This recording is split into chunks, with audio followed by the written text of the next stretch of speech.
오늘 이 시간은 왜 예수님을 의지해야 하는가라는 제목을 가지고 하나님 말씀을 증거하도록 하겠습니다. 여러분들이 읽으신 로마서를 보시면 로마서는 이방인 그리스도인과 유대인 그리스도인의 충돌로 인해서 쓰여진 책인데, 유대인 그리스도인은 어떤 문제를 안고 있었냐면 자기네들이 율법에 정통했고 자신들의 선민이었다고 하는 자기 의를 강조하는 그런 그들의 모순이 있었습니다. 또 반면에 이방인 그리스도인은 하나님의 절대적인 은혜를 강조하는 반면에 그들의 행실이 엉망이었다는 사실이죠. 그래서 그것으로 인해서 교회 안에 분쟁이 가득한 모습이 있었는데, 그런 분쟁이 가득한 로마 지역에 흩어져 있는 교회를 향해서 사도 바울이 편지를 하면서 어떤 메시지를 준 거냐면, 우리가 기억해야 될 것은 이신득이 혹은 이신칭의를 기억해야 된다는 거예요. 이신칭의가 뭐냐면 믿음으로 말미암아 의롭게 됐다는 거죠. 우리가 태생이 좋아서도 아니고 내 노력도 그리고 내 행실이 뛰어나서가 아니라 절대적인 하나님의 주권에 의한 은혜로 말미암아 우리 모두가 하나님의 성도가 됐다는 사실입니다. 그래서 자랑할 수가 없다는 거예요. 그 어떤 누구도. 내 태생도 자랑할 수가 없고 또 은혜를 강조하며 행실도 막 살 수가 없다는 걸 강조하면서 이 로마서가 쓰여졌다는 겁니다. 그래서 오늘 본문을 보시면 특히 그리스도에 대한 얘기를 해요. 그리스도를 통해 그 하나님과 누리는 화평에 대해서 얘기를 하고 있는데, 이것을 강조한 이유가 뭐냐면 아브라함이 4장에 나와요. 아브라함이 의를 얻은 것이 뭘 때문이라고 얘기해요? 하나님 말씀을 믿은 것으로 의를 얻었다고 얘기하는 겁니다.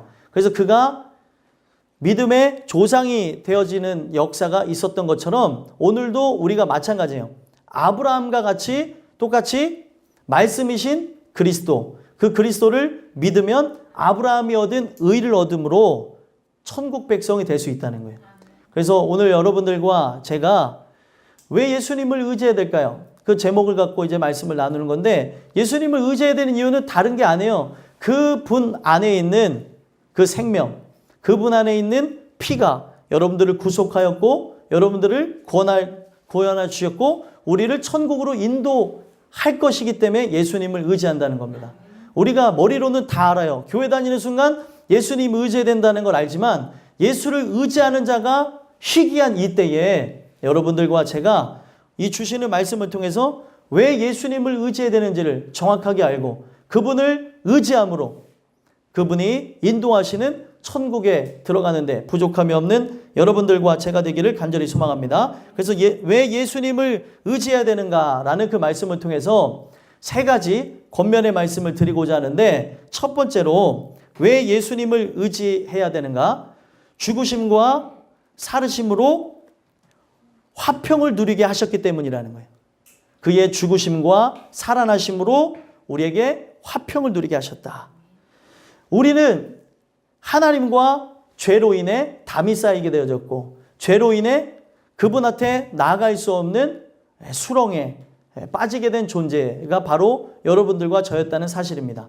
그런데 그런 우리에게 1절에서부터 11절까지 내용을 보면은 하나님께서 그 은혜를 통해서 우리 연약한 인간에게 그리스도라고 하는 그 은혜 자체이신 분을 통해서 화평을 누리는 것을 보여주셨다는 거예요. 여러분들과 저는 우리의 노력, 우리의 열심으로는 절대 구원을 얻을 수가 없습니다. 그래서 예수님이 죽으셔야만 됐던 것이었고, 또 그분이 전적으로 하나님을 의지해서 전적으로 하나님을 사랑해서 죽으셨고 그가 하나님을 의지한 것에 대한 결과가 부활이었기 때문에 오늘 우리가 예수를 믿는 이유가 거기 있다는 거예요. 그래서 여러분들과 제가 그의 죽으심 그리고 살아나심으로 말미암아 우리가 얻게 되어진 그 화평, 그 화평이 여러분들과 저에게 있는지를 한번 살펴보자는 거죠. 그래서 1절에 보면은 그러므로 우리가 믿음으로 의롭다 하심을 받았으니 우리 주 예수 그리스도로 말미암아 하나님과 화평을 누리자. 하나님과 화평을 누리자라고 하는 이유는 뭐예요? 이미 예수님이 십자가의 죽으심으로 길이 열어졌다는 거예요. 죄로 인해서 막혀졌던 담이, 그리고 건널 수 없었던 그 강이 열려졌다는 사실이죠.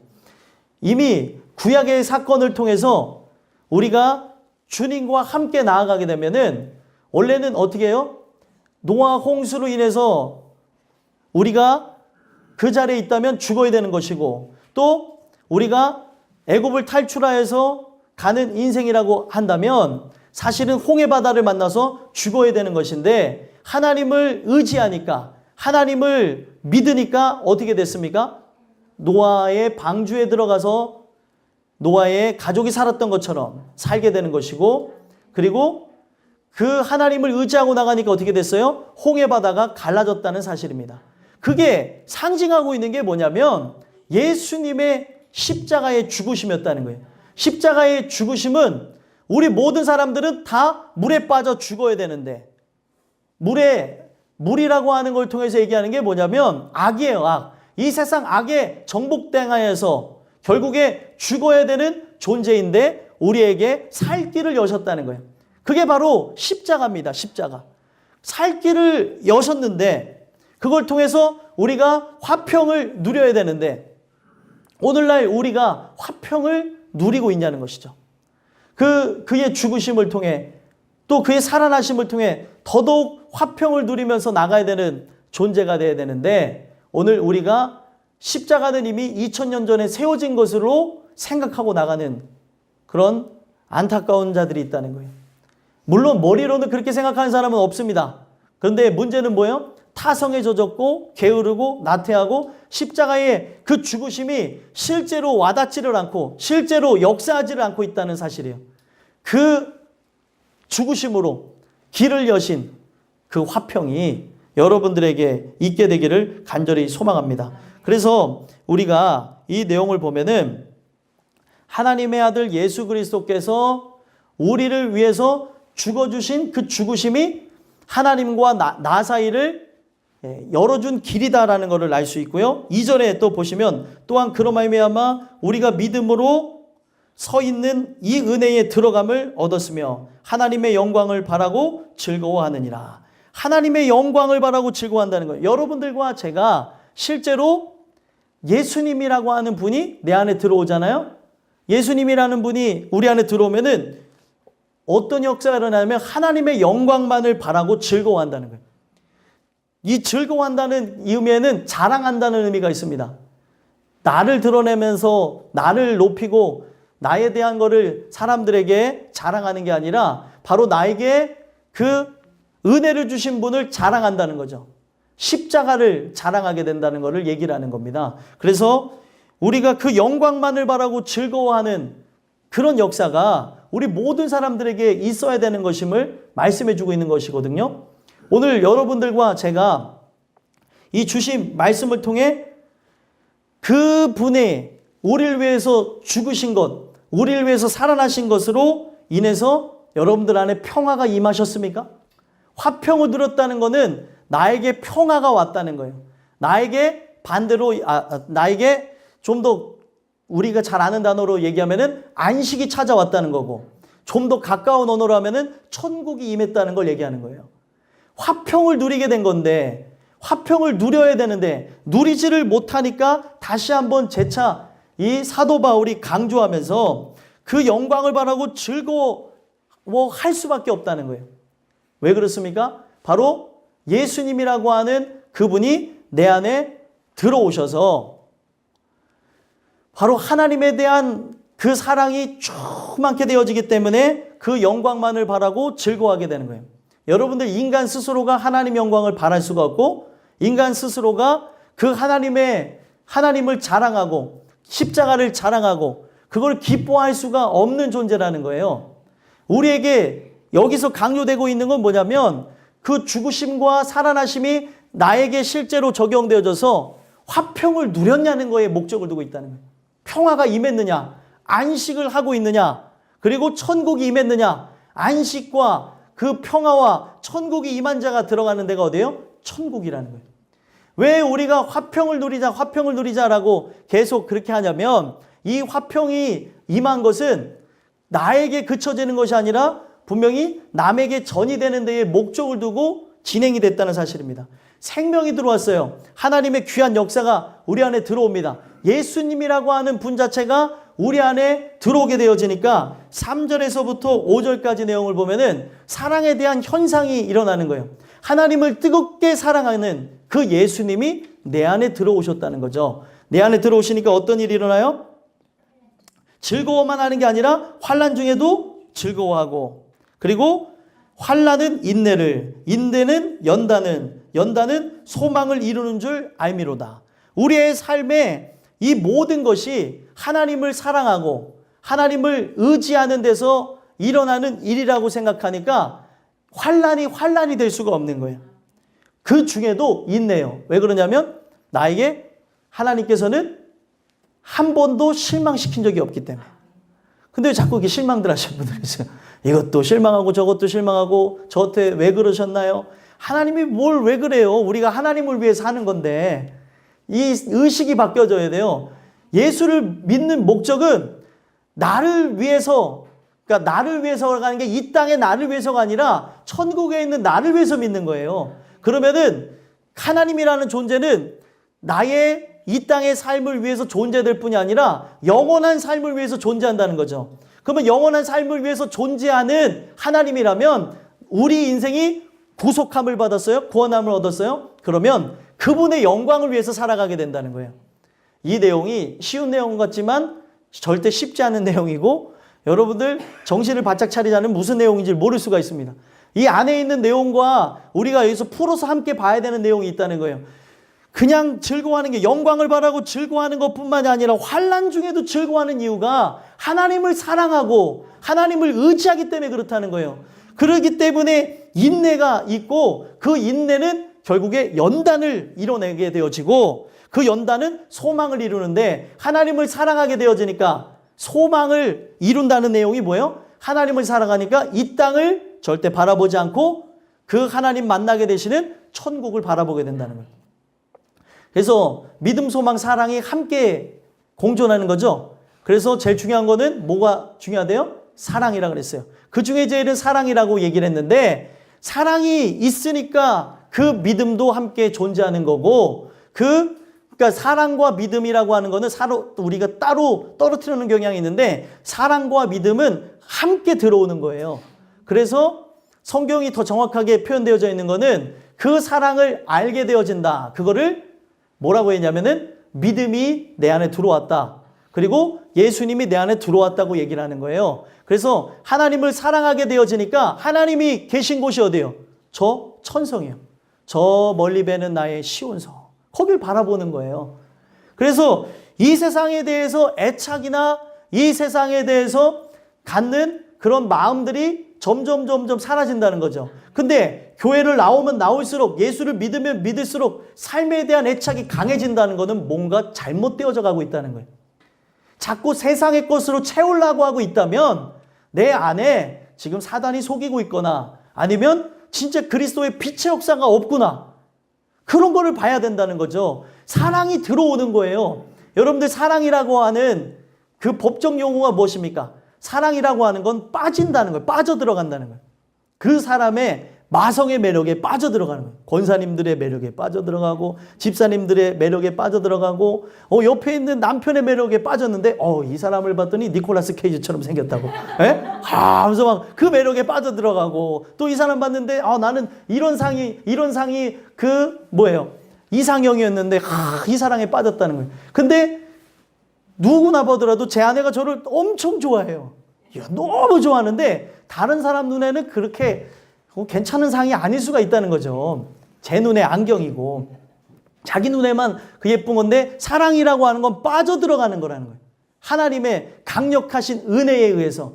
그러면은 이 세상 사람들은 세상을 사랑해요. 이 땅을 바라보고 땅에 속한 것들을 사랑해요.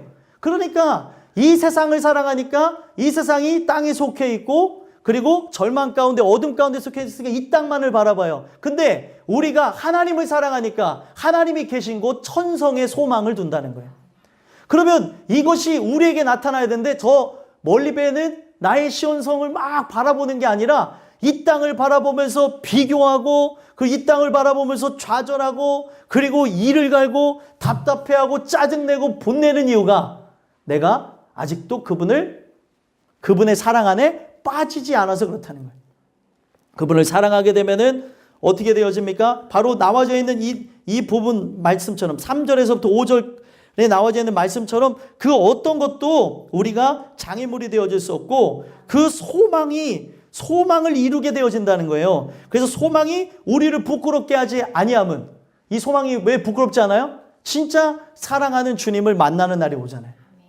근데 이렇게 되어진 이유가 뭐라고 얘기합니까? 5절 한번 읽어보겠습니다. 읽겠습니다. 시작. 소망이 우리를 부끄럽게 하지 아니함은 우리에게 주신 성령으로 말미암아 하나님의 사랑이 우리 마음에 부은 바 됨이니. 아멘. 하나님의 사랑이 뭐래요? 우리 마음에 부은 바 되었다는 거예요. 앞전에 나와졌던 그 3절에 있는 그 내용까지도 하나님의 사랑이 마음에 부은 바 되어졌기 때문에 우리 삶의 어떤 고난도 그리고 고통도 역경도 환난도 문제가 되지 못한다는 거예요. 그러니까 우리가 뭘 봐야 돼요? 내가 그 사랑이 부은 바 되어졌는가? 이 사랑이 어떤 사랑인가를 봐야겠죠. 이 사랑의 근원이 어디예요? 이 하나님에 대한 사랑이 뭔지를 보여주신 분이 바로 예수님이었거든요. 그런데 우리는 하나님을 진짜 사랑할 수 없는 존재이잖아요. 그래서 우리가 예수님을 믿고 예수님을 영접하는 거고 그 예수님이 가셨던 하나님의 사랑이 예수님을 내 마음에 모심으로 그 사랑이 들어온다는 거예요. 그걸 여기 말씀에 하나님의 사랑이 우리의 마음에 부은 바 되어졌다라고 얘기하는 거예요. 하나님은 뭐라고 얘기해요? 우리가 고백할 때 사랑이시라고 얘기하죠. 정말 사랑이십니까? 예, 사랑이시죠. 그래서 그 사랑하는 거를 어떻게 보여줬는가 하고 보면은 6절에서부터 8절까지 내용을 볼 수가 있는데, 자, 6절에서부터 8절 한번 읽어볼까요? 읽어보겠습니다. 시작. 우리가 아직 연약할 때에 언약대로 그리스도께서 경건하지 않은 자를 위하여 죽으셨도다. 의인을 위하여 죽는 자가 쉽지 않고 선인을 위하여 용감히 죽는 자가 혹이거니와 우리가 아직 죄인 되었을 때 그리스도께서 우리를 위하여 죽으심으로 하나님께서 우리에 대한 자기의 사랑을 확증하셨느니라. 아멘. 자, 6절에 있는 그 내용, 6절에서부터 시작했던 내용을 8절에서 결론을 맺는 것인데, 자, 보시면은 하나님께서 우리에 대한 자기의 사랑을 확증하셨대요. 그 확증을 어떻게 하셨어요? 죽으심으로.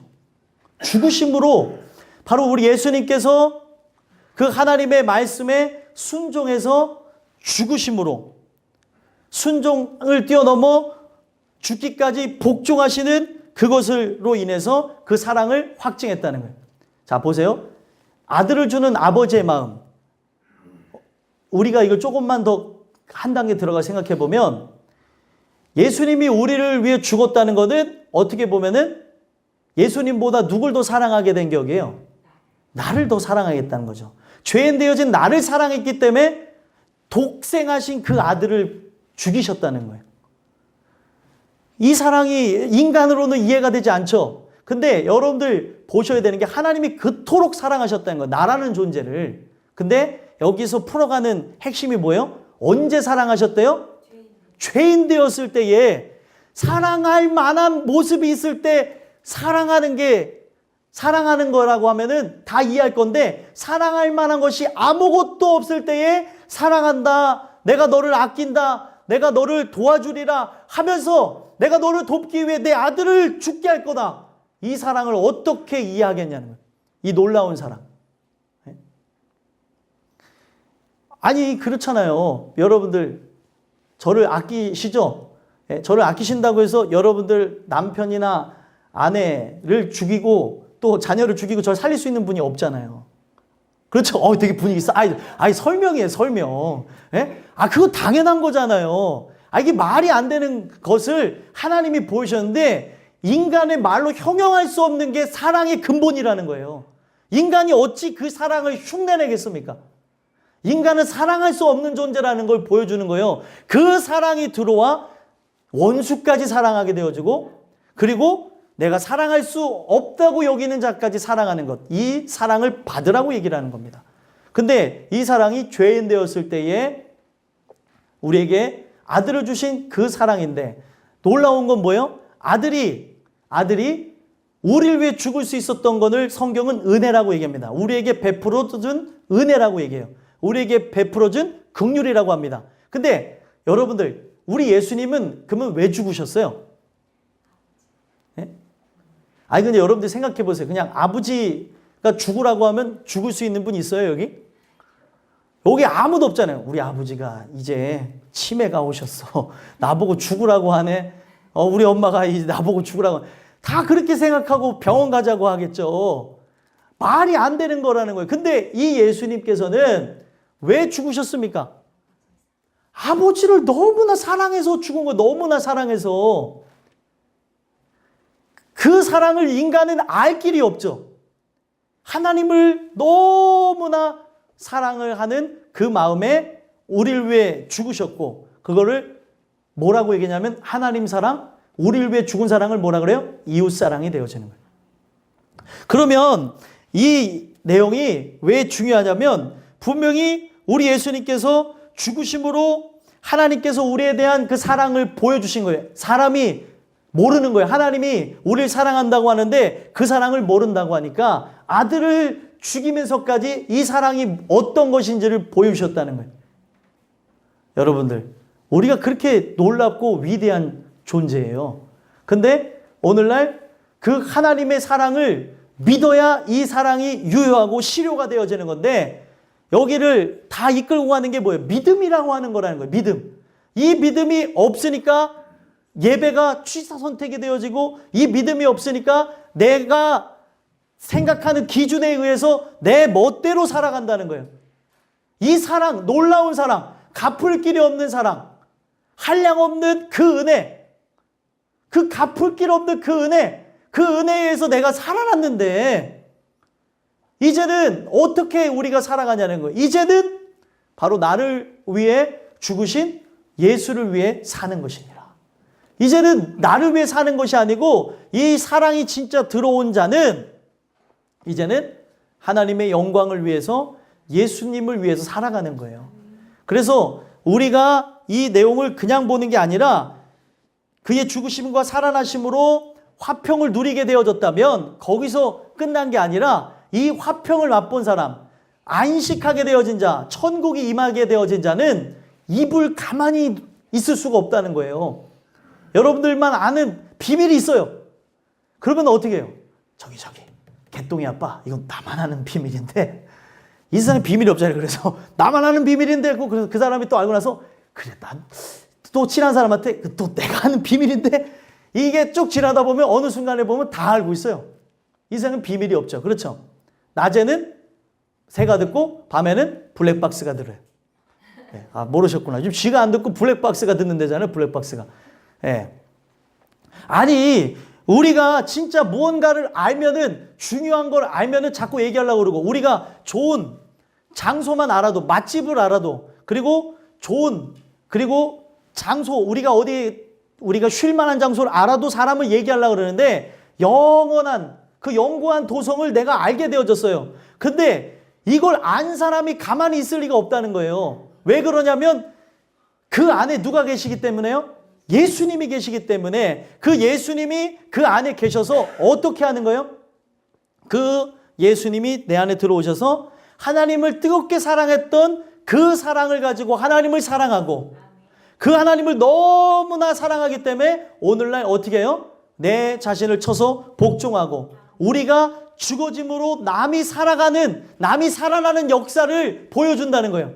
그러면 남이 살아나는 역사는 우리가 생각하는 봉사와 섬김도 있겠지만, 남이 살아나는 거는 말씀에 의해서 살아가는 거예요. 그래서 결국에 어떻게 합니까? 그 화평을 전하는 거죠. 그래서 고린도 후서에 보게 되면은 자기가 바로 이 화목케 하는 직책을 받았다고 사도 바울이 얘기해요. 내가 그 화평을 누리게 됐으니, 내가 이제 그 화평으로 말미암아 새로운 피조물이 됐으니 당신네들도 이제 새로운 피조물이 되라고 복음 전하는 사도가 됐다고 얘기를 합니다. 그러면 오늘날 우리가 예수님을 내 안에 모셨다고 한다면 어떻게 되어지는 거예요? 그분을 전하고 싶어서 어찌할 바 모르는 거예요. 그게 내 의가 아니라 예수님이 내 안에 살아계시기 때문에 그렇다는 거예요. 그분을 전해야지. 자꾸 누가 하지 말라고 해도 이 마음에서 막 요동을 치는 거예요. 근데 그 맨날 세상을 향해 살아가는 사람을 보면서도 요동을 치지 않는다는 것은 내 안에 그리스도가 계시지 않던가, 그리스도가 역사하지 않는 건 아닌가를 돌아봐야 된다는 거예요. 사람을 볼 때 인간의 눈으로 보는 것이 아니죠. 영혼, 그 영혼으로 바라보고 그 하나님이 보신 그 긍휼의 눈으로 사람을 보는 거예요. 그래서 그 긍휼의 눈으로 사람을 보니까 불쌍한 거예요. 그 사람이. 내가 누굴 불쌍히 여기는 게 아니죠. 내 의가 아니에요. 우리가 누군가를 불쌍히 여긴 건 하나님이 내 안에 들어와서 그를 불쌍히 여기는 거예요. 너무 불쌍하다. 왜 불쌍해요? 예수를 모르고 자기가 최고인 줄 알고 살아가고 있어요. 그분이 길을 여셨는데 여기 안에 들어오면 다 산다고 하는데 관심이 없고 내 뜻에 따라 살아간다는 거예요.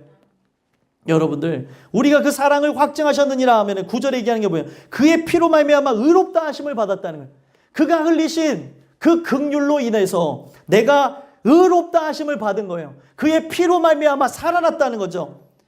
그래서 진노하심에서 구원을 받을 것이니 곧 우리가 10절에 원수 되었을 때에 그 아들의 죽으심으로 말미암아 화목하게 되었은즉 화목하게 된 자로서 더욱 그의 살아나심으로 말미암아 구원을 받을 것이니라. 우리가 이제 그의 죽으심으로 화목하게 되었어요. 그러면은 이제는 그의 살아나심으로 말미암아 구원받을 거를 생각하고 나가는 거예요. 천국을 생각하고 나간다는 거죠. 그리고 천국에 함께 들어갈 자들, 하나님이 찾는 백성들이 어디 있는가를 내가 살펴보고 그들에게 복음을 증거한다는 거예요. 이들이 이 세상에 감춰진 보화입니다.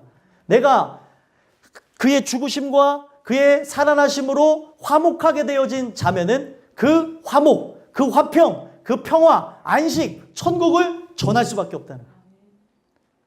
여러분들, 우리가 예수를 의지하는 이유는 거기 있어요. 그 예수님이 바로 나를 위해 그렇게 하셨기 때문에 오늘도 그분을 의지하는 거고, 그분의 큰 일을 행하심을 우리가 감사하면서 어떻게 하는 거예요?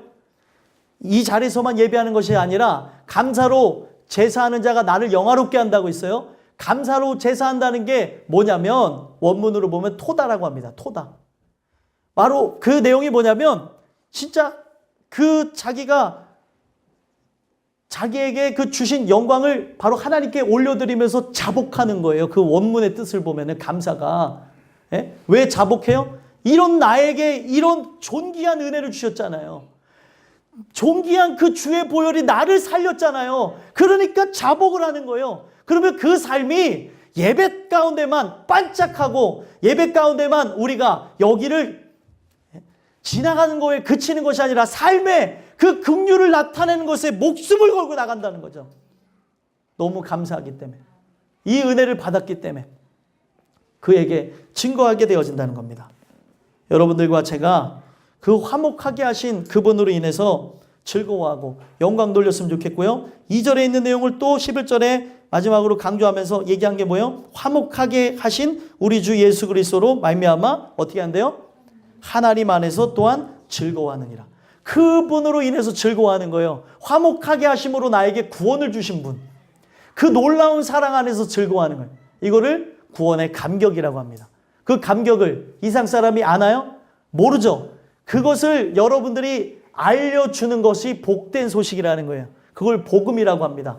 이거를 증거해 주므로 이 세상에 지금 자기를 사랑하고 그리고 자기에 의해서 상처받고 자기에 의해서 고통받는 그들에게 그 하나님의 놀라운 사랑을 증거함으로 그들 또한 평화가 그들 마음에 임했으면 좋겠고, 그들 또한 구원받는 역사가 여러분들 통해 나타나게 되기를 간절히 소망합니다. 두 번째로는 왜 예수님을 의지해야 되냐? 그의 죽으심과 그의 살아나심을 통해 사망이 왕노릇하는 데서 구원하셨기 때문에 그렇다는 거예요. 뭐라고요? 사망이 왕노릇하는 데서 구원하셨다. 이 내용은 12절에서부터 14절까지 내용으로 나오게 되는데, 사망이 왕노릇하게 되어진 이유가 나오는데, 한 사람의 그 죄로 인해서 세상에, 한 사람이 그 범죄한 것으로 인해서 죄가 세상에 들어왔다고 얘기해요. 그리고 그 죄가 세상에 들어오면서 어떻게 되어졌어요? 죄의 싹은 무엇입니까? 사망이죠. 사망이 그들에게 들어오게 되어졌다고 얘기합니다. 그래서 모든 사람이 죄를 지었으므로 사망이 모든 사람들에게 이르렀다. 여러분들, 아담과 하와가 창세기 3장에 보게 되면은 하나님의 명령을 어기죠. 죄가 뭐냐면 하나님의 명령을 어겼다는 거예요. 그래서 그 죄라는 게 뭐냐면 하타트라고 해서 관역이라는 게 딱 있으면은 우리는 어떻게 해야 돼요? 10점 만점에 그 동그라미에 딱 쏴야 되는 거죠? 쏴야 되는데 멀리 쏘시는 분이 없잖아요. 딴 데 쏘진 않잖아요. 옆에 싫어하는 사람 지나간다고 이렇게 쏘진 않죠. 네, 그 관역에다가 딱 맞춰야 된다는 거죠. 그 관역을 향해 쏴야 되는데 그것이 빗나갔다는 거예요. 그걸 죄라고 하는 겁니다. 관역이 반드시 맞아야 될 게 있어요. 그게 뭐냐면 하나님의 뜻대로 살아가는 거예요. 하나님께 영광을 돌리고 살아가야 될 우리가 하나님 영광에 대해서는 관심이 없고 나의 뜻으로 살아가게 되어진 거죠. 그 이유가 무엇입니까? 바로 그들이 금령의 열매인 선악을 알게 하는 나무의 열매를 먹게 되어지면서 이제는 하나님의 뜻이 아닌 자신의 뜻대로 살아가게 되어졌고 그들의 안에 있었던 성령은 떠나가심으로 그들은 어떻게 보면은 허울뿐인 육체만 되어졌다는 거죠. 그래서 살았으나 죽은 존재가 되어진 자였다는 겁니다. 그래서 이제 성경은 역으로 얘기하죠. 이미 우리는 태어날 때 뭐예요? 죽은 존재로 태어나서 우리에게 생명이 들어오는 거라고 얘기를 해주고 있다는 거예요. 그래서 여러분들과 저는 아담과 하와의 범죄로 인해서 사망 아래 그의 진노 아래 살아가는 겁니다. 그래서 우리가 예수를 왜 의지해야 되냐면 내 안에 오셔야 우리 안에 생명이 들어오기 때문에 그렇다는 거예요. 그 생명이 들어오지 않으면 오늘날 우리는 뭐예요? 살아있어요. 살아있는데 죽은 존재로 살아가죠. 왜 죽은 존재로 살아가냐고 하냐면 우리가 해야 될 뜻이 있습니다. 사람도 해야 될 그 뜻이 있죠. 옛날에는 입신양명 해야 된다고 해서 잘 되기 위해서 그 출세하기 위해서 사람이 그 시기마다 해야 될 일이 있다고 하고 청소년기 그리고 아동기 그리고 유아기 그리고 우리가 생각하는 성인기 뭐 이런 장년기 노년기를 들어가게 되면서 해야 될 것이 있다고 합니다. 인간에게. 그렇죠? 근데 그 인간이 그 해야 될 것을 알면서도 우리에게 게으름과 나태함과 또 인간이 갖고 있는 생각이 그걸 못하게 하는데 인간의 뜻도 제대로 못 이루는 게 사람이에요. 근데 하나님의 뜻이라고 하는 거는 하나님이 내 안에 살아 들어오지 않으면은 우리 안에서 살아서 역사하지 않으면은 생기는 일이 없다는 거죠. 그 뜻이. 그래서 오늘 우리가 그분의 죽으심과 그의 살아나심을 통해서 우리가 사망이 왕노릇하는 데서 생명이 왕노릇하는 걸로 바뀌어져야 된다는 거예요. 그래서 말씀해 보게 되면은 13절에 죄가 율법이 있기 전에도 세상에 있었으나 율법이 없었을 때에는 죄를 죄로 여기지 아니하였느니라. 그러나 아담으로부터 모세까지 아담의 범죄와 같은 죄를 짓지 아니한 자들까지 또 뭐라고 얘기했어요? 사망이 왕노릇하였다. 사망이 왕노릇하였다. 지금 오늘날 율법 아래에 있는 사람도 사망이 왕노릇하는 거고 또 율법을 모른다고 살아가는 사람 또한도 이미 그 안에 원죄를 갖고 있어서 사망이 왕노릇하고 있다. 이렇게 볼 수 있는 거예요. 그래서 우리 모든 인생들이 하나님의 말씀 앞에 피할 길이 없는 겁니다. 어떻게 그걸 피해 나갈 수 있겠어요? 사망이 왕노릇하는데. 그래서 여러분들 사망이 왕노릇하는 게 무엇입니까? 그 뜻에 따라서 해야 될 자가 뜻에 따라서 하지 않은 거를 성경은 뭐라고 얘기하는 거냐면 마치 죽은 자와 같다는 거죠. 그래서 살았으나 죽은 존재라는 거예요. 살아도 주의 영광을 위해 죽어도 주님의 영광을 위해 먹든지 마시든지 무엇을 하든지 하나님 영광을 위해서 살아야 되는 우리가 그분의 영광을 위해서 살아가지 않으니까 죽은 존재라고 얘기한다는 거예요. 그런데 이거는 다른 게 아니라 우리 안에 죄가 다스리고 있고 사망의 법이 다스리고 있기 때문에 그렇다는 겁니다. 그런데 오늘 우리가 예수님을 의지하고 예수님을 믿잖아요. 내가 이 사망의 법에서 헤어나길 원합니다. 우리가 진짜 이 세상의 것으로부터 벗어나길 원합니다. 주님, 날 좀 도와주세요. 진짜 이 죄악이 나를 통제하고 있고 나를 이끌고 가고 있는데 날 좀 도와주세요 하면서 예수님을 의지하는 자들은 예수님의 십자가의 그 긍휼의 역사가 과거에 있었던 것이 아니라 오늘 나에게 일어나면서 해방이 일어난다는 거예요.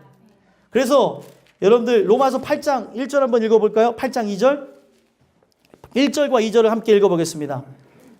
읽겠습니다. 시작. 그러므로 이제 그리스도 예수 안에 있는 자에게는 결코 정죄함이 없나니 이는 그리스도 예수 안에 있는 생명의 성령의 법이 죄와 사망의 법에서 너를 해방하였음이라. 아멘.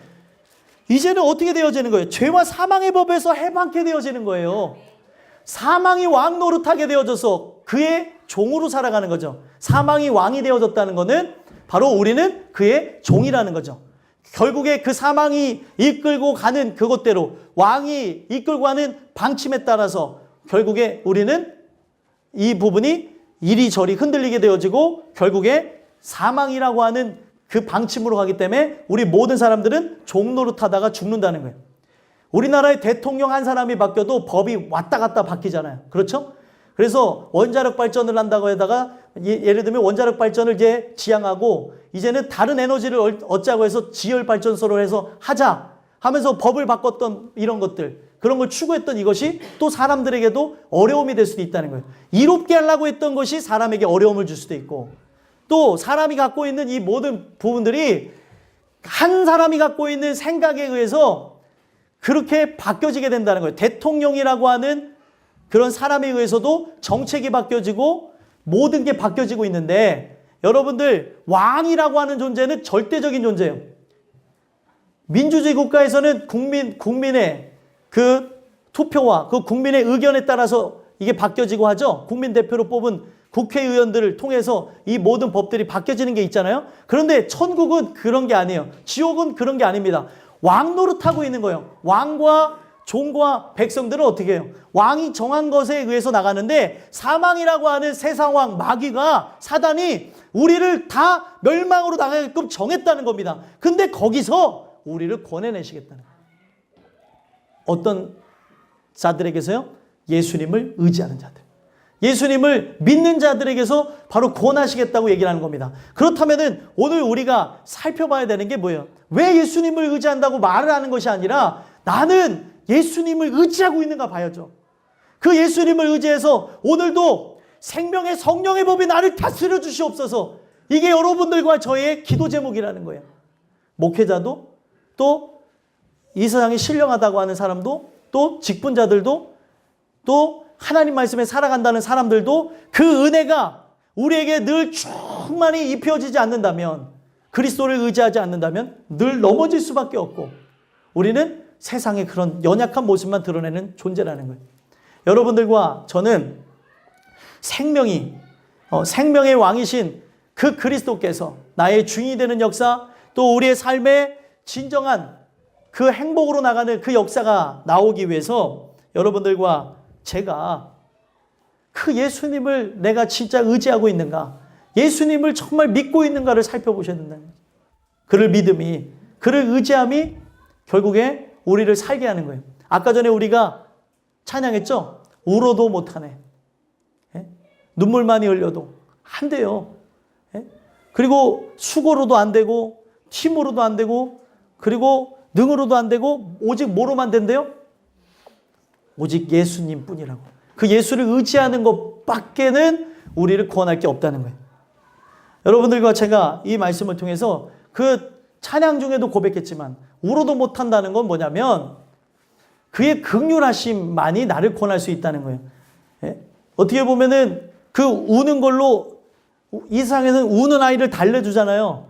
우는 아이를 달래주니까 하나님께서 그 우는 것도 달래줄 수 있지 않겠느냐. 물론 성경에 우리의 그 신원하는 소리를 하나님께서 그냥 간과하지 않으신다고 얘기를 하고 있습니다. 그러면서도 우리가 봐야 되는 게 예수를 죽인 그 죽임을 우리가 어떻게 씻을 거냐는 거예요. 그 분의 주권에 의해서 그분이 나를 불쌍히 여기시는 것 외에는 이 죄를 씻을 길이 없다는 거예요. 바로 우리가 사망의 종노릇하는 바로 그 삶 속에서, 사망이 왕노릇해서 나를 종으로 삼았던 이곳에서 예수님이 우리를 구원하기 위해서 어떻게 했어요? 그의 핏값으로 다 사신 거예요. 그 종노릇하는 여러분들 한 사람 한 사람을 살리기 위해서 그 핏값으로 한 사람 한 사람을 사셨다는 겁니다. 그러면 그 피값으로 사신 역사가 우리 안에 들어오게 되어지면 이제는 그분 아래 있게 되어지는 거예요. 그분 아래. 여러분들과 제가 그 은혜를 통해서 이와 같은 역사가 일어나게 되기를 간절히 소망합니다. 마지막 세 번째로는요. 왜 예수님을 의지되냐면 그의 죽으심과 살아나심으로 인해서 뭘 하기 위해서 그렇습니까? 그의 죽으심과 살아나심으로 선물을 받아야 되기 때문에 그렇다는 거예요. 그의 죽으심과 살아나심으로 뭘 받아야 돼요? 선물. 여러분 이 선물이 굉장히 중요해요. 이 선물. 여러분들 이 선물의 의미를 쉽게 얘기하면은 이 선물의 그 어원을 보시면은 이 선물이 은혜에 의해서 되어졌다고 하는데 그 원어로 보면 언어 유희를 볼 수 있어요. 그 은혜가 뭐냐면 카리스라고 합니다. 카리스. 그러면은 그 은혜가 사람에게 딱 온 거를 뭐라고 하냐면 카리스마라고 하는 거예요. 카리스마. 그래서 이게 정말 좋은 언어였죠. 카리스마. 저 사람 카리스마가 있어. 그러면 뭐가 있는 거예요, 원래? 하나님의 선물. 또 바꿔서 얘기하면 은혜가 있는 사람인데 이제 카리스마가 뭐예요? 예. 인상 안 좋고 사람을 휘어잡는 걸로 바꿔버렸다는 거예요. 세상이 이렇게 악합니다.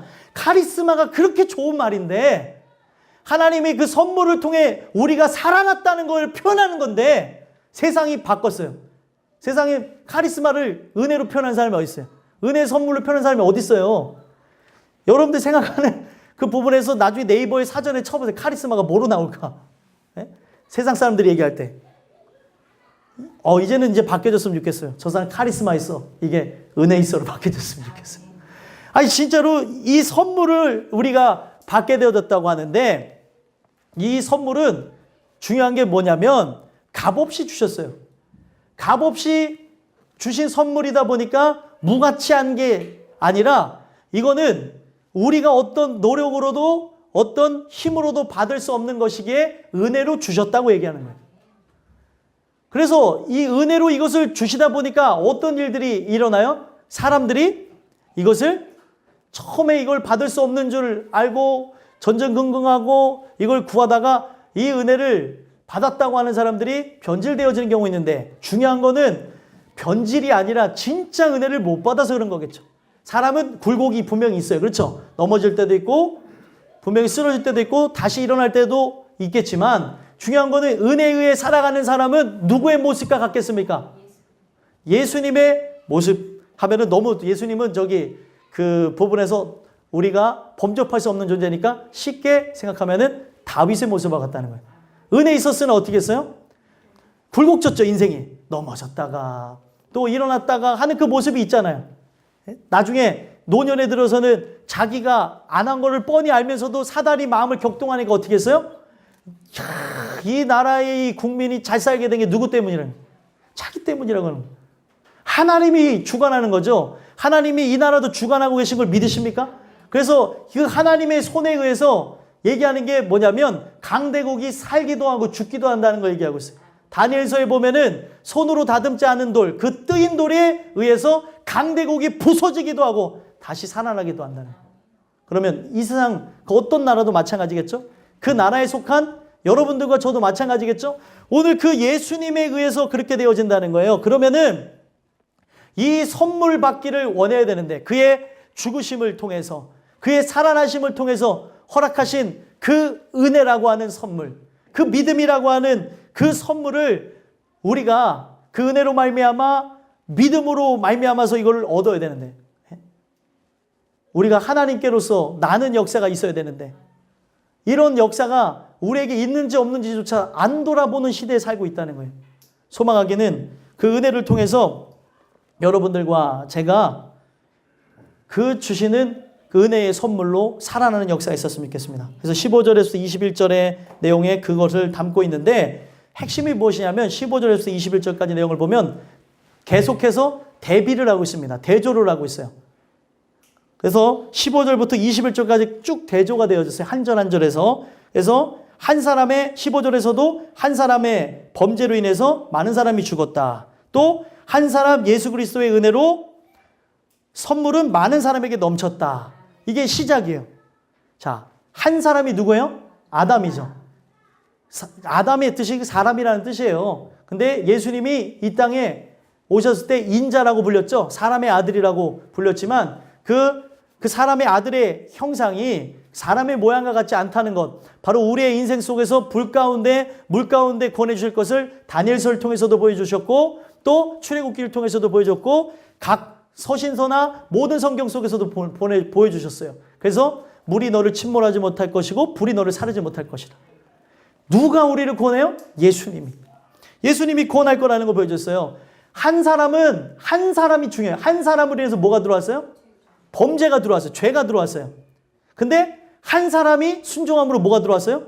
은혜가 들어온 거예요. 은혜가. 많은 사람들에게 그 은혜로 뭐가 들어왔다고요? 은혜의 선물. 은혜를 받았다고 하는 거를 뭐라고 하냐면 선물을 받았다고 하는 거예요.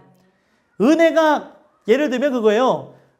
은혜라고 하는 거는 모든 사람에게 주시는 건데 그 은혜를 받았다라고 하면 선물을 받았다고 하는 거예요.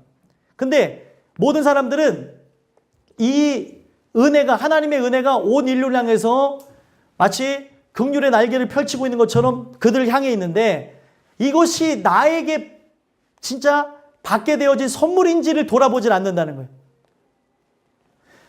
너희가 그 은혜에 의하여 믿음으로 말미암아 구원을 얻었나니 이것은 너희에게서 난 것이 아니요 하나님의 선물이라. 그러면 이 선물이 뜻하는 것, 은혜를 받았다는 것, 선물을 받았다는 게 상징하고 있는 게 뭐예요? 믿음입니다. 믿음. 그럼 어떤 것을 믿는 믿음이에요? 한 사람이 순종함으로 살았다. 바로 그분이 예수님이다라고 하는 믿음이 있으면 산다는 거예요. 근데 오늘날 그 믿음이 있냐는 거예요. 그 믿음이 있는 자는 어떻게 해요? 그분의 영광을 위해 살아간다니까요. 첫 번째와 세 번째가 이어지고 그 중간에 있는 이 내용들도 다 바뀌어지는 거죠. 다 받게 되는 거죠. 왜 그랬습니까? 그분이 왕이 되어졌고 그분이 나를 통치하고 그분의 법령 아래 생명의 법을 통해서 그분의 영광을 위해 살아가는 게 바로 우리의 삶이라는 거예요. 한 사람을 통해서 범죄가 들어왔고 한 사람의 순종으로 인해서 은혜가 들어왔고 그 믿음이 내 안에 존재한다면 이제는 나를 위해 사는 것이 아니고 그분을 위해 사는 거라는 거예요. 계속 얘기합니다. 16절에서도 범죄는 한 사람으로 말미암은 것 같지 아니하니 심판은 뭐라고 얘기해요? 한 사람으로 말미암아 정죄. 그리고 은사는 많은 범죄로 말미암아 의롭다 하심. 그 은사를 우리에게 주시기 위해서, 여기 은사가 뭐냐면 선물이에요. 이 선물을 은사로 이렇게 바꿔 또 놓은 겁니다. 근데 이 은사가 하나님이 베풀으신 그 은혜가 어떻게 해서 성립이 됐어요? 우리 예수님이 하나님을 뜨겁게 사랑하심으로 십자가에 죽으심, 그리고 그 하나님을 전적으로 그 죽으실 때 의지하고 죽은 거죠. 부활의 하나님을 믿은 거잖아요. 하나님께서는 자기를 살릴 걸 예수님이 믿었기 때문에 죽으신 거죠. 이것이 또 그들을 살릴 수 있는 길이니까 그렇게 하신 거고. 그러니까 결국에 이 내용을 통해서 우리에게 얘기하고 있는 게 한 사람 아담으로 인해서는 다 정죄받아서 죽게 되었지만 예수님이 십자가에서 베푸신 그 은혜로 인해서 모든 사람들이 의롭다 하심을 받을 수 있게 되어졌다는 거예요. 근데 문제는 뭐예요? 카리스마가 나에게 있냐는 거죠. 카리스마가. 모든 사람이 얘기하는 그 카리스마 말고요. 성경에서 얘기하는 은혜의 선물이 카리스마가 우리에게 있냐는 거예요. 그런 자만 의롭다 하심을 받은 거라니까요. 우리 모든 이들에게는 지금은 카리스예요. 카리스. 그죠? 온 인류를 향해서는 은혜가 선포됐죠. 카리스가. 나에게 와요. 카리스마라니까요. 은혜가 입혀지는 역사가 있어야 여러분들과 제가 그의 영광을 위해서 그의 기쁨을 위해 살아가는 거예요. 또 얘기하죠. 17절에도. 한 사람이 범죄해서 어떻게 했어요? 사망이 왕노릇하게 되어졌다. 사망이 왕노릇하게 만들었어요. 아까 전에도 이 내용이 나오죠. 14절에서도 사망이 왕노릇하게 되어졌다고. 아담 때문에. 근데 예수님을 통해서는 어떻게 되었습니까? 한 분 예수 그리스도를 통하여서 뭐가 어떻게 되었대요? 생명 안에서 왕노릇하리로다. 자, 여기 보면은 참 신기한 게 나오죠. 아까는 사망이 뭐가 되어졌어요? 왕노릇하게 되어졌고 지금은 생명 안에서 뭐를 한다고요? 왕노릇하게 되어진다. 그럼 아까는 우리가 어떤 존재예요? 종이고 지금은 어떤 존재예요? 왕. 자, 사망에서 생명으로 옮겼다는 것은 종에서 자녀로 바뀌었다는 것이고 우리가 자유자가 되어졌다는 걸 얘기하는 거예요. 그러면은 진리를 알지니 진리가 너희를 자유케 하리라. 바로 우리가 천국 백성으로 하나님의 자녀로 바로 그분의 인도하심을 따라 나가는 존재가 되어지는 걸 얘기하는 거죠. 이제는 죄로 인해 얽매여서 전전긍긍하는 그런 존재가 아니라는 거예요. 근데도 여전히 왜 세상을 사랑하고 여전히 왜 세상을 부러워하고 왜 세상을 우리가 점점 관망하냐는 거예요. 이게 불순종이고 내 안에 사망이 지배하는 것이고 이거는 하나님이 주신 마음이 아니라는 걸 알고 물리치셔야 되고 그냥 사람이 얘기하는 게 아니라니까요. 제가 누군가에게 이런 권면을 드리거나 또 말씀을 통해서 얘기하는 건 사람이 얘기하는 게 아니라 오늘 우리는 세상 그 어떤 누구를 봐도 부러워할 이유가 없다는 거예요. 나에게 카리스마가 있다면. 천국 백성이 되어졌는데 하나님의 자녀가 되어졌는데 돈 없으면 어떻고 여행 못 가면 어떻고 세상에서 못 누리면 어떻고 유명하지 않으면 어떻고 세상이 몰라주면 그게 뭐가 뭐 잘못되어졌냐는 거예요. 하나님이 아신다는데 성경에 그 얘기를 하고 있어요. 내가 너를 안다. 그 안다는 내용이 얼마나 큰 의미를 담고 있으면 세상이 여러분들 다 알아도 하나님 모르면 지옥 갑니다. 근데 하나님이 세상이 너를 모른다 하더라도 내가 너를 안다. 그렇게 얘기하시는데 오늘 우리가 세상을 부러워하고 있다면 이 마음 놓고 기도해야죠. 주님, 이 불경스러운 마음을 도와주세요. 육신을 입어서 아직도 이 세상을 사랑하는데 주님 날 좀 불쌍히 여겨주세요. 생명이 나를 가득 메우게 하셔서 그 사망의 세력에서 좀 벗어나게 해주세요. 그래서 종노릇하는 거예요. 사망의 종노릇하는 게 뭐예요? 매여 있잖아요. 이 세상 것에 막 매여가지고 전전긍긍하잖아요. 말씀을 이렇게 선포하지만 하나님의 은혜 안 줘보세요. 또 그 은혜가 떨어져 보세요. 세상 것 그 돈 몇 푼에 사람이 벌벌벌벌 떨고요. 사람의 그 이름 앞에 벌벌벌 떨고요. 건강에 벌벌벌 떨고요. 그 미래에 대한 그 불확실함에 벌벌벌 떨어요. 네? 언제 성경이 그렇게 얘기했습니까? 이게 우리에게 주시는 말씀인데 야 이게 불순종이구나. 믿음 없음이구나. 아 이게 진짜 하나님의 긍휼을 구해야 되는 이유가 여기 있구나. 내가 이곳에서 벗어나야 되니까. 사도 바울은 이거로부터 자유로웠을까요? 그 은혜로 충만했던 사람이었지만 사망의 몸을 입었던 그가 뭐라고 고백했습니까? 누가 나를 사망의 몸에서 건져낼고 예수님밖에 없다는 거예요. 우리가 이 세상 살아가는 동안 이 사망의 몸은 계속 그런 욕구를 불러일으킬 것이고 아니 이 세상 살아가면서 괜찮을 때가 있는데 어떨 때는 그 말 한마디에 눈물 쏟아질 때도 있고 어떨 때는 말 한마디에 서운할 때도 있고 말 한마디에 기쁠 때도 있는 내 모습을 보면서 너무나 연약하다는 거예요. 사람이 연약해지면 어떻게 해요? 지금 이제 가을이 지나서 겨울이 왔는데 낙엽 떨어지는 거에도 눈물이 난다니까요. 왜 눈물이 나는지를 모르면서 눈물을 흘리고 막 가는 거예요, 사람이. 네? 사람들이 그렇다는 거죠. 그리고 막 분위기 휩싸여서 지금 아니 누가 가을을 타라 그랬어요. 누가 봄을 타라 그랬습니까? 성경에 너희들 사랑하는 내 자녀들아 봄이 왔으니 너희들은 봄을 좀 타라. 가을을 타라 이런 내용이 있어요? 아니죠. 하늘을 타신 자에게 순종하라고 얘기하고 있어요. 하늘을 타신 자가 권능으로 이 세상을 다스리니 우리는 그에게 가서 선물을 바치는 자가 되라고 그 말씀 속에 있고 그게 구약에서 시편에서만 얘기한 것이 아니라 에베소에서도 우리가 바로 그분을 위해서 이제 드려지는 카리스마를 받았잖아요. 선물을 받았잖아요. 나에게 주신 그 카리스마, 그 선물을 그대로 올려드리는 게 영광이라는 거예요.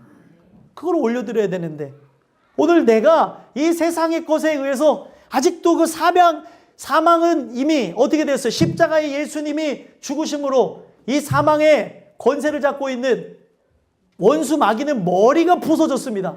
이게 시편에 보게 되면은 아주 처절하게 예언이 되어져 있다는 거예요. 68편인가에 보게 되면은 그 원수의 머리를 정수리를 쳐서 깨트리겠다고 얘기합니다.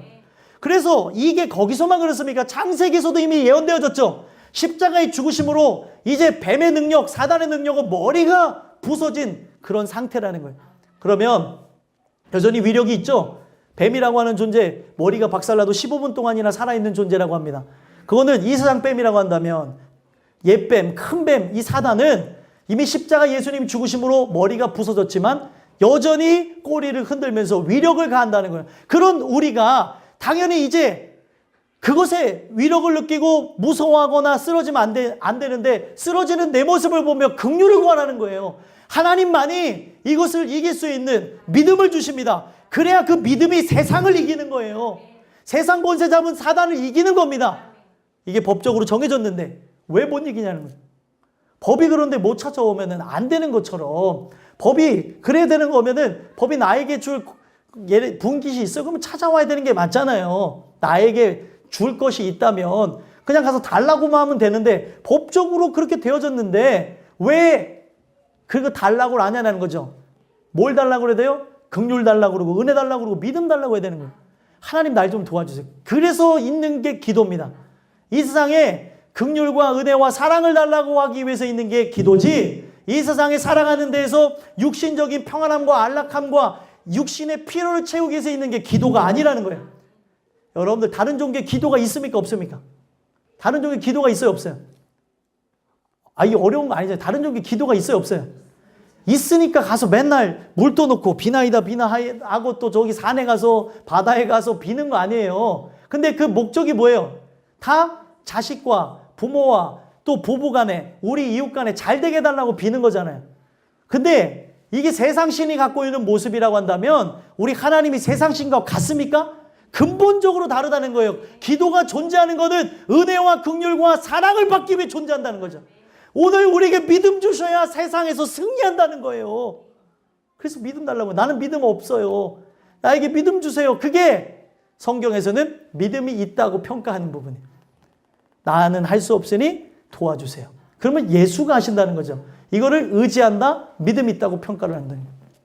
여러분들과 저에게 이런 역사가 있었으면 좋겠습니다. 또 이어서 보시면 18절에 한 범죄로 정죄에 이르러서 되어졌고 또 한 의로운 행위에 의해서 생명에 이르렀다. 계속 얘기하죠. 생명에 이르렀다. 또 19절에서도 얘기한 게 뭐예요? 한 사람이 또 순종하지 않음으로 죄인 되어졌고 또 한 사람이 순종함으로 의인이 되어졌다라고 얘기하는 거예요. 우리가 의인이 되어지는 건 딱 하나예요. 그를 믿으면 하나님께서 그거를 의롭게 여기시는 거예요. 하나님이 다 하셨습니다. 그리스도께서 나를 위해 죽으신 그 죽으심을 내가 믿으며 나를 위해 살아나신, 다른 게 아니에요. 누구를 위해 죽으셨어요? 나를 위해 죽으심과 나를 위해 살아나심을 믿습니다 하면 의인이 되어지는 거예요. 이거는 죄인에게 의가 입혀졌다고 하는 겁니다. 하나님의 의가 입혀진 것이지 우리가 세상이 말하는 의인이 되어진 그런 부분이 아니에요. 내 안에 그 예수님이라고 하는 의가 들어와졌고 그것에 대한 확신을 얻었고 그것을 믿음을 가졌다고 해서 의인이 되어졌다는 거예요. 칭의, 그것에 대해서 득의, 의를 얻었기 때문에 의인이라고 평가된 것이지 우리는 죽을 때까지 어떤 존재예요? 은혜 받은 죄인이라는 거예요. 은혜 받은 죄인. 은혜 받은 죄인을 의인이라고 부르는 거죠. 우리 하나님께서. 사람들의 평가에 의해서 의인이 되어지는 게 아닙니다. 세상의 의인은 뭐예요? 도덕과 윤리적으로 뛰어난 것이죠. 남을 위해 죽는 걸 의인이라고 하는데 우리는 남을 위해 죽을 수도 없는 존재예요. 그리고 이것을 누가 혹한다 하더라도 죄인 되었을 때 죄인을 위해서 죽는 의인이 없다는 거예요. 근데 예수님은 죄인을 위해서 죽어주신 유일한 의인이시라는 거예요. 그래서 그분을 의지하면 산다는 거죠. 여러분들과 제가 그분을 의지함으로 사는 역사가 있었으면 좋겠습니다. 20절에 보면은 율법이 들어온 것은 뭐를 더하게 한대요? 범죄를 더하게 한다. 여러분들, 율법이 갖고 있는 기능이 뭐예요? 죄고발이에요. 그래서 그 죄고발을 통해 완전한 항복을 하게 되어지는 거죠. 그래서 여러분들 율법 아래 들어가게 되어지면 은혜를 통해 하나님이 그 말씀으로 우리에게 율법 아래로 들어가게 되어지면 어떻게 되어져요? 죄인이 되어지는 거예요. 우리 모든 사람들이. 그거는 마음에서부터 그 영혼과 그 마음 속에 일어난 현상인데 이 죄에 대한 실제적인 무게를 느끼는 거예요. 지금 말씀을 듣지만 어떤 사람은 두려움으로, 어떤 사람은 기대감으로, 어떤 사람은 정말 감사함으로 듣는데 어떤 사람은 아무런 감정 없이, 어떤 사람은 별 생각 없이, 어떤 사람은 그 육신의 생각과 그냥 나의 생각을 갖고 듣게 되는 경우가 있다는 거예요. 이런 우리의 모습을 보면서 은혜 아래 들어가게 해달라고 기도하셔야 되는 거예요. 그 은혜 아래 들어가기 이전에 뭐부터 들어가요? 성경은 율법 아래 들어간다는 거예요. 율법 아래 들어가 봐야, 죄인이 되어져 봐야 은혜가 얼마나 귀중한지를 안다는 거예요. 근데 오늘날 그리스도인들이 내가 죄인 되어지는 그것을 경험하고 나서 은혜를 받아야 되는데 그 죄인이 되어지는 과정 속에 힘들다고 또 답답하다고 괴롭다고 포기해버린다는 거예요. 이거는 뭐예요? 은혜 받기를 포기하고 천국 가기를 포기하는 거하고 똑같은 거예요. 하나님께서는 그를 구하는 자, 찾는 자에게 어떻게 해준대요? 만나주신다고 얘기하고 있습니다. 우리가 할 수 있는 건 뭐예요? 그의 얼굴을 구하는 것, 그 얼굴빛에 있는 긍휼을 구하는 것, 은혜를 구하는 것 외에는 없다는 거예요. 그래서 여러분들과 제가 율법 아래 들어가 죄인이 되게 해달라고 기도하셔야 되는 거예요. 그러면 율법 아래 죄인이 되어지면 예배가 어떻게 되겠습니까? 형식적인 제사를 벗어나죠. 형식적인 제사를 벗어나서 예배가 진짜 긍휼 구하는 걸로 바뀌어지는 거예요. 그리고 우리가 시간이 나면은 더 그 예배에 나오게 되어집니다. 이유가 뭐예요? 긍휼 구하는 거예요. 긍휼. 감사로 제사하는 거죠. 나를 구원해 주신 그에 감사해서 내가 한 게 없는데 이 놀라운 은혜를 주셨어. 그거에 감사하면서 드리는 게 바로 제사요 예배라는 거예요. 그러면은 우리가 그 율법 아래라 먼저 들어가게 해달라고 여러분들이 기도하셔야 될 거고요. 율법 아래 들어가게 되어지면 어떤 일이 일어나요? 이제도 보이고 저제도 보이고 남이 보이는 게 아니에요. 율법 아래 들어간 사람은 내가 보이는 겁니다. 근데 이 율법 아래 들어갔는데 그러니까 하나님의 은혜를 통해 들어간 자와 그냥 자기의 지식적인 거를 통해서 들어간 자는 뭐가 다르냐면 눈이 항상 뭐라고 해요? 제가 밖에 달려 있잖아요. 밖에 달려 있으니까 남을 판단하는 데에만 요한다는 거예요. 근데 이 은혜를 통해 그 율법으로 내 안을 보게 되어지면 영의 눈으로 내 안을 보게 되어지면 내 안에 수많은 죄들을 본다는 거예요. 남을 보는 게 아니라 나를 보게 된다는 거죠. 이게 진짜 은혜를 통해 율법 아래 들어간 죄인이라고 하는 겁니다. 그러니까 결국에 말씀에 뭐라 그랬어요? 그러나 죄가 더한 것에 뭐가 넘쳤다고요? 은혜가 더욱 넘쳤다. 그러니까 율법 아래 들어가서 완전한 죄인이 되어지면 내 수많은 죄가 보일 거 아니에요. 그 수많은 죄를 깨끗게 해주신 그 놀라운 은혜가 넘치게 되는 거예요. 죄가 많아지면 많아질수록 은혜가 넘치게 되는 거죠. 그 죄를 덮어야 되고 씻어야 되기 때문에 그렇죠. 한 사람을 살리기 위해서도 1만 2,000cc의 피가 필요하다고 하잖아요. 그죠? 한 병사 살리기 위해서 3사람 분량의 피가 돌았다고 하는데 온 인류를 위해서 우리 예수님께서 피의 강이 그냥 철철철철 넘치는 생수의 강에서 얘기하고 있는 게 뭐냐면 우리에게 생명을 얻으라고 지금도 예수 그리스도의 십자가의 그 긍휼은 오늘도 흘려지고 있습니다. 오늘도 흘러가고 있어요. 이걸 믿는 자가 사는 거예요. 근데 율법 아래 들어가기를 소망해야 되는데 자꾸 우리가 사람 앞에 높아지고자 하는 의인이 되고자 하니까 거기서 멈추게 되어진다. 소망하기는 죄가 더한 것에 은혜가 더욱 넘쳤다고 하니까 내 죄가 보이게 해달라고. 남의 죄가 드러나는 게 아니라 내 죄를 보고 그것에 통회하고 이것으로 인해 주님 내가 하나님께 항복하고 그 은혜만을 소망하는 자가 되게 없어서 기도하는 여러분들과 제가 됐으면 좋겠습니다. 마지막 21절 함께 읽어보겠습니다. 시작. 이는 죄가 사망 안에서 왕노른 것 같이 은혜 또한 의로 말미암아 왕노릇하여 우리 주 예수 그리스도로 말미암아 영생에 이르게 하려 함이라. 아멘. 죄가 전에는 사망 안에서 왕노릇했다 그랬어요. 그래서 그렇게 했었지만 이 은혜는 어떻게 해요? 우리에게 입혀진 은혜도 또한 의로 말미암아 왕노릇하게 되어진다. 아까 제가 말했죠? 은혜는 모든 사람들에게 공포가 되어진 거고 은혜를 받은 거를 선물 그리고 카리스마라고 합니다. 그러면 우리에게 카리스마가 오게 되어진 거를 여기서는 뭐라고 표현했어요? 의를 얻었다고 얘기하는 거예요. 의. 선물이 무엇입니까? 의예요. 의. 그러면은 성경에서 표현하는 그 의가 뭐냐면 누구겠어요? 예수님이라는 거예요. 예수님. 그 예수님으로 말미암아 우리가 왕노릇하게 되어지는 거고 그 예수님으로 말미암아 어떻게 되어진대요? 영생에 이르게 되어진다는 거예요. 여러분들 이 선물을 받으셨습니까? 예수라고 하는 선물을 받으셨어요? 그래서 이 예수를 이 받았느냐라고 하는 거를 뭐라고 얘기하는 거예요? 성경은 복 받았느냐 하는 거예요. 근데 이 복이 뭐예요? 다른 복이 되어져 버렸잖아요. 다 이 세상에서 잘 먹고 잘 사는 복으로 바꿔버렸잖아요. 이 세상 사람들이. 근데 성경에서 얘기했던 복은 뭐예요? 예수라고 하는 그 존귀한 복을 받았느냐.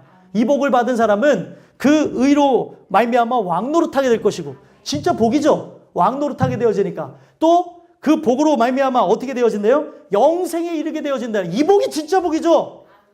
이 세상에서 그 세상 사람들이 아둥바둥하면서 하는 그 복 말고요. 이 복을 받기를 원하시고 이 선물을 받기를 원하시고 이 의를 얻기를 소원하셨으면 좋겠습니다. 그래서 선물이 다시 정리해드리면 뭐예요? 선물이 의고 그 의가 복이고 그 복이 예수님. 오늘도 그 예수님을 왜 의지해야 되는지 아시겠죠? 그 예수님이 바로 복 자체고 그 분이 어떻게 한답니까? 영생에 이르게 하신다잖아요.